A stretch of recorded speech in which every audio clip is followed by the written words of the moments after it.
एक धूप से सनी दोपहर में 7 साल की सिया अपने घर के बगीचे में खेल रही थी। उसके हाथ में एक फटा हुआ गुड़िया था और उसके बाल हवा में उड़ रहे थे। अचानक उसकी नजर एक नीले रंग की तितली पर पड़ी जो फूलों के बीच नाच रही थी। तितली इतनी सुंदर थी कि सिया उसे पकड़ने के लिए दौड़ पड़ी। वह तितली के पीछे बगीचे में इधर उधर भागती रही। तितली कभी गुलाब के झाड़ियों के पास, कभी आरू के पेड़ के नीचे, कभी सूरजमुखी के पीछे उड़ती। सिया की सांसें फूल रही थीं, पर वह हार मानने को तैयार नहीं थी। उसके छोटे छोटे पैर तेजी से दौड़ रहे थे और उसकी हंसी हवा में गूंज रही थी। एक समय ऐसा आया जब तितली एक बड़े से पेड़ के पास जाकर रुक गई। सिया धीरे धीरे उसके पास गई और उसे सावधानी से देखा। तितली एक पत्ते पर बैठी थी, अपने पंखों को धीरे धीरे हिला रही थी।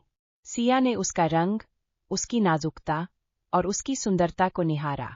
उसने महसूस किया कि उसे तितली को पकड़ने की जरूरत नहीं है, उसे बस देखना ही काफी है। कुछ देर तक सिया तितली को देखती रही। फिर वह धीरे से उठी और अपने घर की तरफ चल दी। उसके चेहरे पर एक मुस्कान थी और उसके दिल में एक शांत खुशी थी। उसे पता था कि वह तितली को कभी नहीं भूलेगी। वह दिन, वह तितली और वह बगीचा उसकी यादों में हमेशा के लिए रहेंगे। उस दिन सिया ने सीखा था कि सुंदर चीजों को पकड़ने की कोशिश करने से ज्यादा उन्हें निहारना ज्यादा खूबसूरत होता है।